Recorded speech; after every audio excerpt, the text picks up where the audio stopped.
Hi, good afternoon. I'm Claire Horner, I'm SaDohl Jones. and we are sexual trauma specialists, therapists in Atlanta, specifically in Brookhaven, Buckhead area. And we've been brainstorming about how we can be helpful during this time. We know people need low cost ways to continue their kind of treatment and recovery. And so we thought doing just a series might be a good way to support you. So this is informal. We haven't done a whole lot of prep on this. We threw some stuff in a slideshow and thought we'd spend about 20 minutes talking with you. So Sadal, why don't you say a bit about how we know each other and what this is for? Awesome. So, how we know each other. Claire and I actually work in the same building. We're both therapists, and we both, as she stated, we do sexual recovery, sexual trauma recovery work. We do it group and individual. And so we just kind of join our forces together to maximize our impact on our clients and also to spread the word and knowledge about sexual trauma recovery. Absolutely. And it's I don't know if it's interesting or what, but this twilight zone we're in called COVID-19 is also happening. The bulk of it, we've been in it for 3 weeks now. Today's April 6th as we're talking, and it is Sexual Assault Awareness Month. Yes. And so, we want to also do this in terms of that. We want to support you through that. And y'all, I have to show you. Look at this. Y'all see this? You see how? Look at those this stickers. Is stickers. All right. So these were supposed to be for my clients and people around whoever I meet. I was just going to pass them out. But guess what? Now, No passing. No passing. So that, and look at this. Check this out. I got this scarf, this nice scarf with all these. So pretty. I showed this to Sadal the other day. Love it. Now I gotta figure out a way to use it. So anyway, we're gonna talk with you today about today is really just getting started. We want to kind of introduce why we're talking about this, speak a little bit to what you may be feeling right now, but then we're going to talk about one tool that we want to offer for you to use. And you may already use it. It may, but how we talk about it may be a little different. And so we want you to get to know us. That's another piece of this. And you can follow up 3 different ways that you can follow up with us. Over the weekend, we started a meetup group called Maintaining Sexual Recovery During COVID-19. It's just on meetup.com. And we decided to do that instead of a Facebook group because it can take a while to get Facebook groups up and get the algorithms all going. And we are here. We're ready to go right now. And so we want to get this out to you. So I'll be putting this out on my social platforms, and you can connect with ATL Shrink on Facebook and Instagram, and also on LinkedIn. I'll be putting it there as well. So you can connect with us that way. So thank you so much for joining us, and let's get going. Awesome.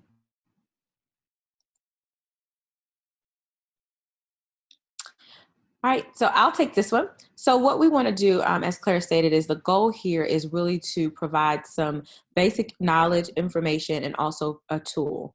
So what we want to make sure that we are stressing to everyone is really how do you maintain your trauma recovery? What is it that you want to do or you need to do during this time? We've been 3 weeks in, and I can imagine a lot of people are getting used to telehealth in ways that they have not been used to it before. And I would imagine that there's probably a lot of people that are shying away from telehealth in a way that is not necessarily the best for their recovery. So let's just start with this basic information here. One thing that I think is important to do is to maintain your connection with your therapist. Even when it's a little bit uncomfortable, figure out the best fit, the best time of day, and the best platform, that will work for you during this time and during this transition. It's hard. We know it. It's tough to do something new when you're used to seeing your therapist every week and face to face. The energy may be different on video. And if that's the case, that's okay. But being able to work through that difficult part just until it feels a little bit better so that you can continue on your recovery and feel like you're in a forward moving motion, right? The other thing is to look for some additional resources in this time. A lot of us are at home and we're not really doing a whole lot at home. Um, Claire and I, of course, are working, but some people may not be, and this would be a great time to find some additional resources. So what those resources look like, it could be YouTube videos, Facebook groups, meetup groups, different podcasts that focus on sexual trauma or even recovery, or even finding some of these resources that may not focus specifically on sexual trauma recovery, but they may focus on something that you're working through. So if that's maybe anxiety, if that's fear, if there's something that you need to do to maybe get moving a little bit more, some body work, you may be able to find something like that. There's a lot of online yoga right now. I'm actually going to do an online yoga class later on today. So those are just different things that you can do. Work out, going outside, getting some sun is really helpful. And then, like I said, Claire, well, I didn't say this. I think Claire said this a little bit earlier. We have a Reset Reading Room support group that we do that we'll talk about a little bit later at a different time. But all of these things are things that you can do that will help you kind of, one, feel like you're focused and feel like you're doing something. And also it will help you in your recovery process. And then the last thing is to be intentional. Be intentional with your total health care, mind, body, and spirit or soul. What are you doing to take care of your mind every day? What are you doing to cultivate a space that is clear for you? Whether that means you're doing your yoga, you are meditating, you are doing something physical every day, you're connecting with family members or friends who edify you in some way. So you want to make sure that you're doing something every day that will help you maintain a total balance for yourself. And you may be solo, you may live on your own and, be doing this by yourself, all the way to those who may be doing this with a house full and you're trying to teach school and do your work and maintain your sanity. And so, all these things can hopefully help a little bit more. But part of the problem right now is that our nervous systems are so jacked up that it can be hard to be creative about what to be doing right now. And you've heard the word routine 18,000 times at this point, if you're on social media at all. And, something like a routine can be really important to do. The other thing I wanted to throw in here with working with your therapist is if you start having financial anxiety, talk to them about that. We're out here trying to also come up with some other ways to be supporting people, whether that might be a group, it might be meeting with them less often, or for a shorter amount of time. Some therapists are trying to do check-ins at a lower rate so that we can help support you, but we can, kind of, it's helping each other in terms of, we are entrepreneurs, most of us in private practice, and even if we're on insurance, there's things we're trying to do right now to work within the system. Yeah, I think that's a really good point. Just the idea that the conversation is okay. And this is a new normal. I think we've heard that a lot too. And so it's just figuring out what's going to work in this particular situation. For this temporary time. For this temporary we will time. get beyond Absolutely. this, but we will be different from now on. And so this is a transition that we do need to embrace. And transitions, when you're dealing with trauma, PTSD, complex PTSD, Difficult. Transitions are hard. Change is hard. It makes us get really rigid. It makes us get really serious. One of the things I'm doing is watching stand-up comics when I'm on a break or I'm on a walk. That kind of relaxes me and I find myself laughing, and then that tells me, okay, I'm doing okay right now. Yeah, very good point. So what we see here is there might be some things that are interrupted right now. You might feel like your progress is or will be interrupted by this time because we're in a period of crisis. Sometimes that keeps us from digging deep because we're dealing with more the day-to-day is more in our face, and that's okay. if you have moments where you have some extra time, grab that journal if you are Mm-hmm. one to write things down, or do a voice recording, Mm-hmm. and or just talk to the walls. Sometimes we just need to get it out of our head. Need to get it out. Right. Yeah. Are you still able to meet with your therapist? We've already talked about that, but if you aren't, be looking for supportive spaces, supportive communities, Facebook groups. There's quite a lot of Facebook groups. I was helping somebody last week find a particular Facebook group on borderline, not on borderline, it was on bipolar disorder. And we found Mm-hmm. quite a few. And so you have to Mm-hmm. check what the community is like. You want to scroll through and see what the comments are like, see if there's a supportive community, make sure the admins are doing their job. But those can be Mm-hmm. super supportive spaces. Mm-hmm. Next, are you able to keep journaling, reading, maybe boxing? I know SaDohl loves her boxing. I love my boxing. So we need to be doing whatever we can to process the hard feelings. Now, you might also be, we're going to talk about it in a second. You might also be in a space where you're actually pretty calm right now because your life on a day-to-day basis feels like it's kind of jacked up and in crisis, or at least has that edge of danger. If you're dealing with PTSD, Mm-hmm. feeling unsafe and that danger is just around the corner Mm-hmm. is how we feel. And Yeah. so you might be okay right now. You might have friends and family who are turning to you because you've been doing therapy, you've been training. This is the marathon. This is where you show up with all your Mm-hmm. skills. You might be feeling set. Lastly, Yeah. what about the self-care stuff? What is getting in the way of that? Mm-hmm. Are you finding yourself overeating or over drinking right now? Alcohol, really where I was headed with that. You know, Mm-hmm. it's very common right now. Although right in this fourth week coming in, people are talking about that a lot. So you're seeing Mm-hmm. that other people are struggling in these kind of ways as well, Yeah. which hopefully helps us to feel more normal or in the fold, so to speak. And but we can continue, we can give ourselves some grace, and we can shift and start making some more decisions about how we want to go forward. Mm-hmm.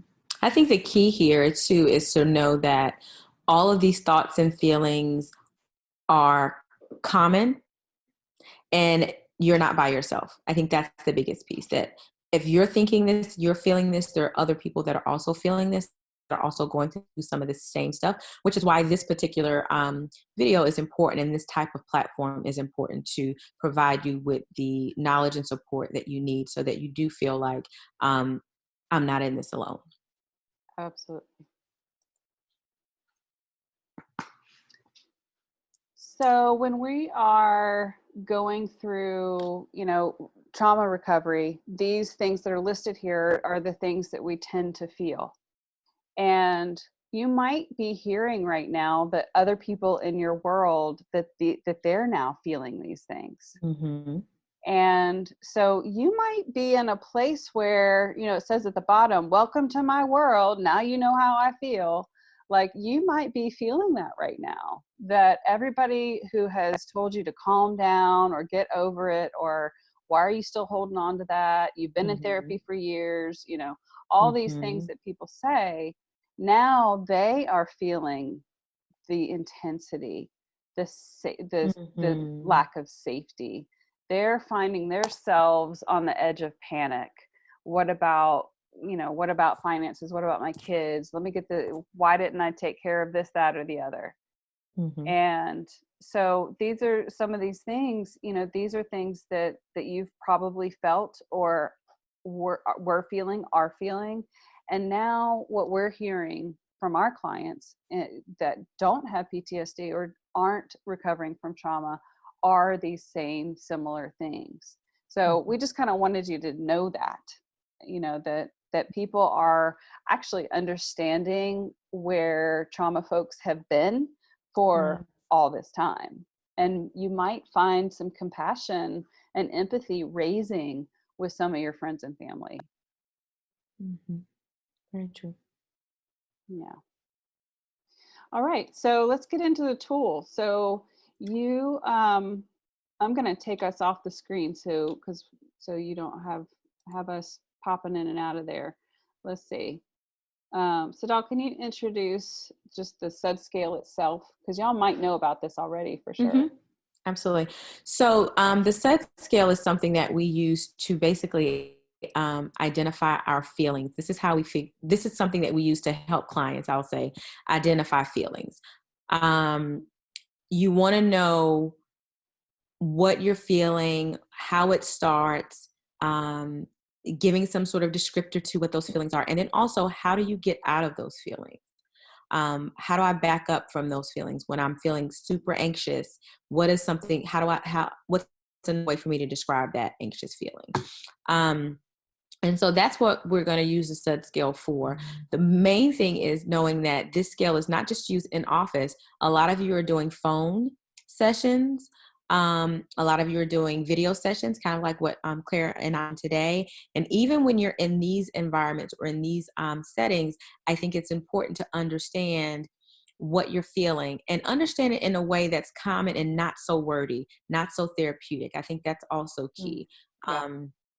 What we want to do and what we want to focus on today is not necessarily the scale itself, but we want to focus on the feeling that this scale identifies for us. So when your body is in distress and your body is in stress mode or anxiety mode, as some of us say, what does that actually feel like, and how do I describe it even to myself, so then I can figure out what I need to do in order to be in a better place.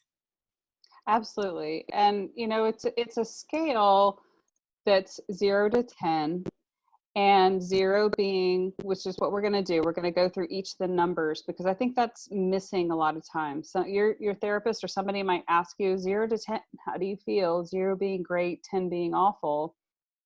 But we don't always have a description of what each of those numbers is. Mm-hmm. And this way, if you get to know this system, or you already do, maybe you already use this, and you find yourself being able to label, you know what, I'm at a 6 right now, and I really need to go ahead and figure out how to get myself down to a 3, 2, 1, 0, so that when the next hard thing happens, that I'm not going to get jacked up to an 8, 9, 10. And this is how we kind of walk ourselves down the scale in order to keep ourselves from having a panic attack or some of those types of things, so we can soothe our nervous system. So what it says right here, in order to know what we need to do, we need to know where we are. And to just as an example of that, if you're trying to go somewhere and you want to pull up Waze and you want to get direction somewhere, you have to put in your phone where you're starting from. If you don't, it will not tell you where to go. So we, in our own bodies and in our minds and emotions, need to also know where we are in order to know how to calm down, for instance. So the scale helps you know where you are and where you want to go. But we really need to be careful with being too rigid about this scale.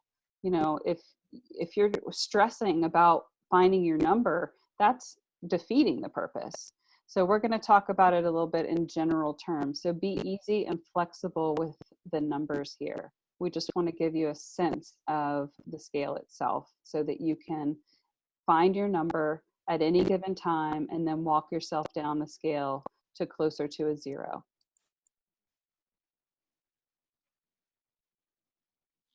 SaDohl, why don't you start?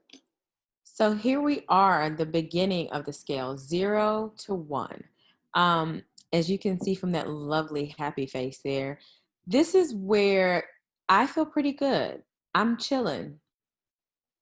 I feel like I can handle things. I feel like I am dealing with things pretty well. I do not feel any major stress in my body. I'm in a pretty good mood here. Life is good.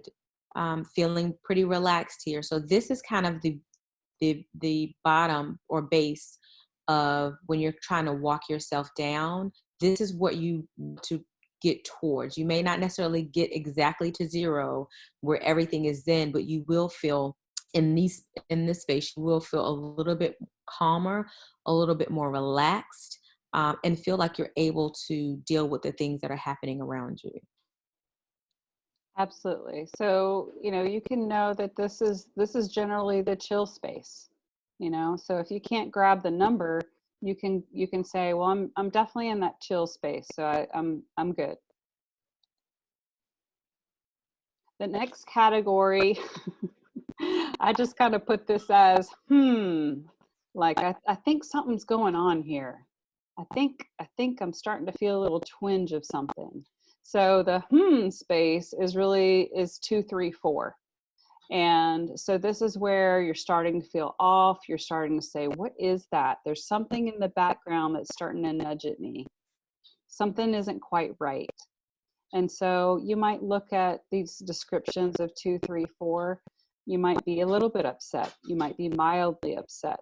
You might be a 4 is somewhat upset to the point that you cannot easily ignore that unpleasant thought. You can handle it okay, but you don't feel good. And so you can generally know that, this is an okay space. You're usually not having too much distress here. And so, but this is a good spot to strive for as well. So 0 to 4 is a good zone. Mm-hmm. And the 0 to 4 space is kind of usually where you want to aim towards. That's kind of where you kind of feel like you're okay, even if there's something there. It's not in such a way that it's completely overtaking you emotionally. I'll say that. Right. So here we have 5, 6, and 7. So in this space, it's a little bit more than something is bothering me. Your heart rate may be a little bit faster. Your breathing may be a little bit more shallow. You may also just feel really uncomfortable and overwhelmed. If you ever get that feeling like, I'm feeling really overwhelmed, I'm really not sure what's happening, I don't know what I'm overwhelmed about, but something is overwhelming me. So if you're looking at this, if you're feeling like that, it could be, moderately upset, uncomfortable, unpleasant, all the way down to, the verge of freaking out. You're like on the edge and you're trying to figure out where these bad feelings are coming from, or not. Even if you don't know where they're coming from, you know that they're there. And you're having some difficulty controlling or maintaining those feelings. Right. And a way to think about using this scale, like if I realize that I'm at a 6, then I probably need to know or try to figure out, or if I'm in any of this, in this category, this something's really wrong with me right now. I need to do something about this. If you're in this 5, 6, 7 space, then it's helpful to know what works in that space. Does going for a walk work? Does pulling up a guided meditation on YouTube work? Does drinking a glass of water or having a little bit of food, does that help? Does that bring you down? So that's how you can also walk down this scale. I'll give you an example. Right now, my numbers, just like everybody probably, are going up and down really quickly. So I might find myself at a 2, and then I might watch something, I might watch the news, and now I'm at a 7. And I need to figure out how to get myself down to a 4, 3, 2. And so I might turn that news program off. I might go read something. I might call a friend. And so I need to figure out how to walk myself down. The other day, I was in the grocery store with my partner, and I had been probably hovering around a 5, 6 all day. And I don't know what it was. He grabbed something in the cart and started fanning me. Like, and I was like, oh, my brain's on fire right now, isn't it? I wasn't feeling particularly upset, but I was just like, I call it jacked up.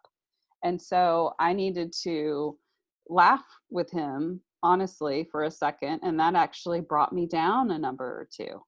And so then I needed to recognize that I need to probably spend some time later that day working on getting those numbers down.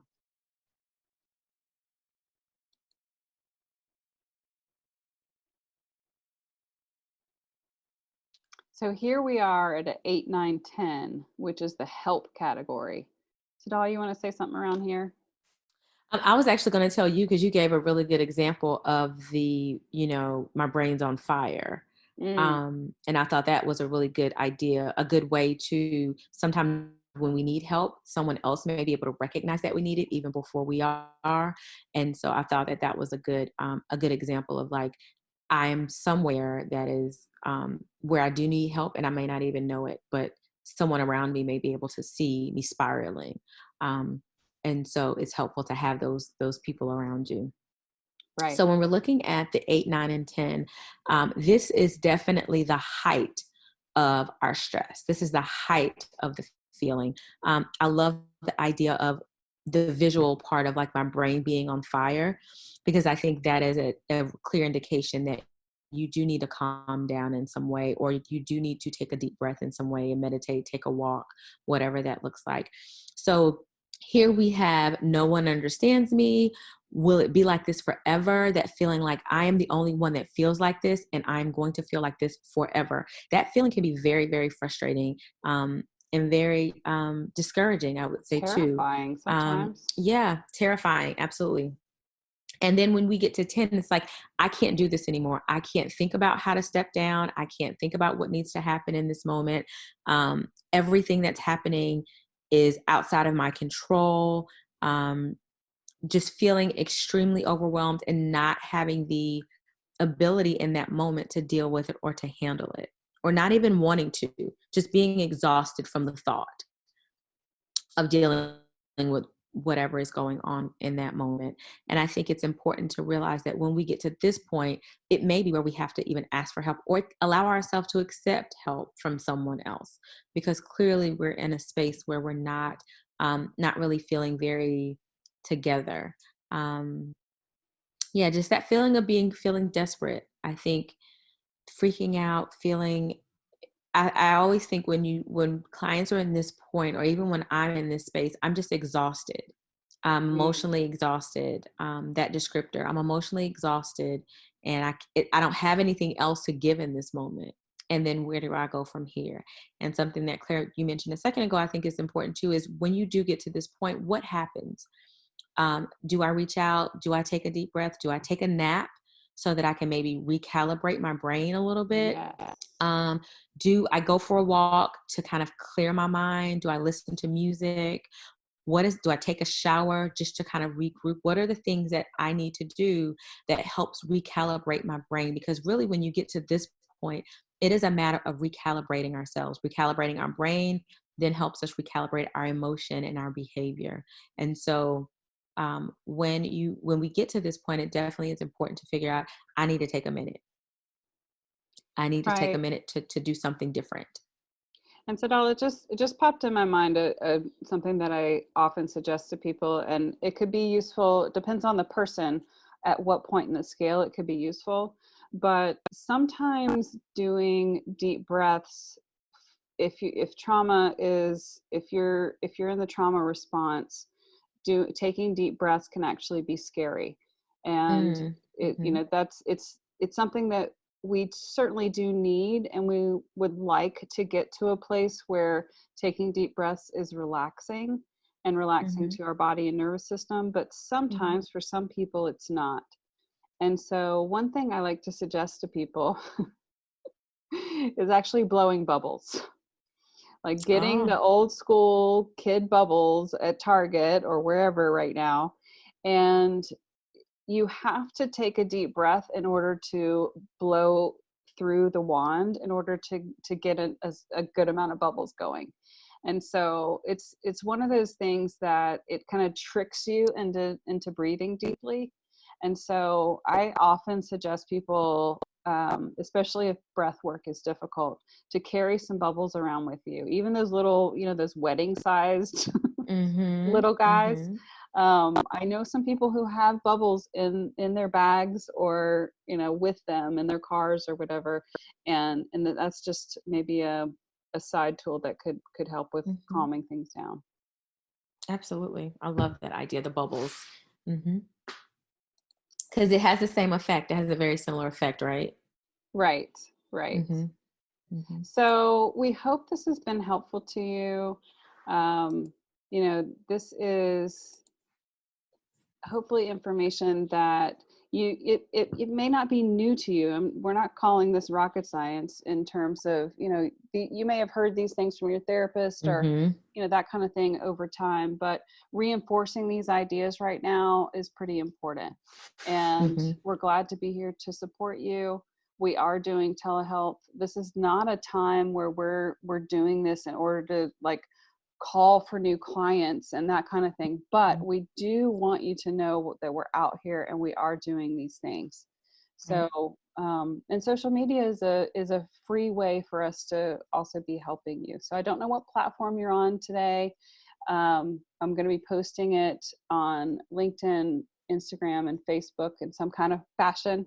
And SaDohl is working on her platforms, Mm-hmm. and I am. um, and This is so, the best time to do it, right? I have time. yeah, exactly. Well, you've been also, switching your practice around. So Mm-hmm. Yeah. it's a good time for that. Well, we're so glad you were here. We will be back in 2 weeks with another session. And in the meantime, I hope that you can reach out and get whatever support you can in any way you can. Mm-hmm. And each time that we do these sessions, you will definitely get some information, you'll get some tools, and you'll also get some tips. So there will also be things that you can take away. Like this today, it was the SUD scale. That was your takeaway for today. So we'll have whatever the topic is for that week or for that session, and then we'll definitely have some sort of tool or tip for you to take away so that it's definitely beneficial for you. And you can have some input on what's going to be helpful to you. If you're watching this, obviously this isn't alive. So let us know in the comments what was helpful and Mm-hmm. what you're needing right now, so we Yeah, can tailor these sessions for you. You're welcome absolutely. to jump over to meetup.com and jump in the group, Maintaining Sexual Trauma Recovery During COVID-19. And we will be back in a couple weeks. Absolutely. Thanks, guys. Bye-bye.